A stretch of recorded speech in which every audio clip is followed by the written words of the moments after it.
بسم اللہ الرحمن الرحیم۔ شکریہ تو بنتا ہے کیونکہ آج پاکستان کی تاریخ میں پہلی دفعہ کوئی چیز اتنا اوپر جا کر واپس آئی ہو۔ ہمارے ملک میں یہ بات کی جاتی تھی کہ اگر آج اس ملک میں مٹی کی ایک ٹرالی خرید لیں تو اگلے سال وہ بھی ڈبل ہو جاتی تھی، اور آج چیف صاحب کی خصوصی کاوشوں، نگران حکومت کی محنت سے پیٹرول میں جتنا بڑا کٹ لگا ہے اور عوام اس سے بڑے کٹ کی بھی خواہاں ہے۔ یقین کریں اگر مہنگائی اسی طرح دن بدن کم ہوتی گئی تو عوام کسی سیاسی جماعت کے حق میں نہیں رہیں گے۔ پبلک کو ریلیف چاہیے، پبلک مہنگائی کم کروانا چاہتی ہے، اور سپہ سالار صاحب کی کاوشیں رنگ لانا شروع ہو گئی ہیں۔ بزنس کمیونٹی جو ابھی تک خاموش بیٹھی ہے ان کو بھی چاہیے کہ وہ مختلف پلیٹ فارمز پر آ کر چیف صاحب کا شکریہ ادا کریں، کیونکہ جس کام کے لیے اگر ہمیں 1 لاکھ RMB 46 lakhs میں ملتے تھے، آج وہ ہمیں 38 lakhs میں مل رہے ہیں۔ 1 لاکھ RMB کے پیچھے 8 لاکھ کا فرق آ گیا، 10 لاکھ RMB کے پیچھے 80 لاکھ کا فرق آ گیا۔ انشاءاللہ تعالی جو لوگوں کی نئی امپورٹ مارکیٹ میں آئے گی، چیزیں اور ارزاں ہو جائیں گی۔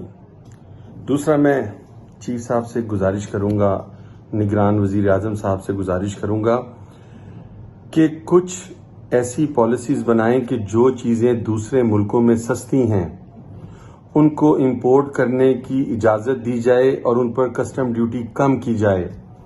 یہاں پر ایسا ہوتا ہے کہ ہمارے کچھ انڈسٹریلسٹ ان چیزوں پر ہائی اینڈ پر کسٹم ڈیوٹی لگوا کر رولنگ لے لیتے ہیں، اس کے اوپر پیسے دے کر۔ اس سے اگر ایک جوتا بازار چائنا سے یہاں لا کر 500 کا پڑ رہا ہے تو اس کی قیمت یہ 5000، میں نے جوتے کی مثال دی ہے، ایسی بہت ساری چیزیں ہیں۔ تو اگر ہمیں کچھ چیزیں بازار سے، مارکیٹ سے، انٹرنیشنل مارکیٹ سے سستی ملیں اور وہ یہاں سستی ہی فروخت ہوں تو اس سے بھی مہنگائی کو بہت فرق پڑے گا۔ لہٰذا یہ جو پیسے دے کے رولنگ لگوا لیتے ہیں، کسٹم ہائی اینڈ پہ کروا کے 10 کارٹن امپورٹ کرتے ہیں اور اس پر بہت بڑی ڈیوٹی لگوا لیتے ہیں، اس پر بھی میری گزارش ہے چیف صاحب سے، وزیر اعظم صاحب سے کہ اس پر بھی ذرا نظر ثانی کریں۔ جناب، مہنگائی کچھ چیزوں پر بیجا کسٹم ڈیوٹیز کی وجہ سے بھی لگی ہے، لہذا کسٹم کے اوپر بھی ایک تھنک ٹینک بنائیں اور جو امپورٹ کر رہے ہیں لوگ ان کے ساتھ ستیلی ماں کا سلوک ختم کیا جائے، کیونکہ امپورٹرز بھی ٹیکس دیتے ہیں۔ ہر وقت چور چور کا ایک ڈھڈورا پیٹا جاتا ہے، سر چور چوری مل کے کی جاتی ہے۔ اگر ہم امپورٹرز کو بھی سہولیات دیں، وہ پوری دنیا سے سستا سامان ڈھونڈ کے لاتے ہیں۔ وہ پہلے یہ دیکھتے ہیں کہ کیا یہ ہمارے ملک کے لوگوں کے لیے قابل خرید ہے، کیا یہ جو چیزیں ہم لے کر جا رہے ہیں وہ چیزیں قابل فروخت ہیں، سر تب وہ چیزیں پاکستان آتی ہیں۔ اگر تھوڑا سا اس میں ریلیف دے دیا جائے، اور جو آج کل بینکس میں امپورٹرز کی تذلیل ہو رہی ہے، ایک عجیب و غریب قسم کے قوانین کہ $1 لاکھ کا مال ہے، $5000 کی انوائس ہے، یہ بینکس نے کروائی ہیں۔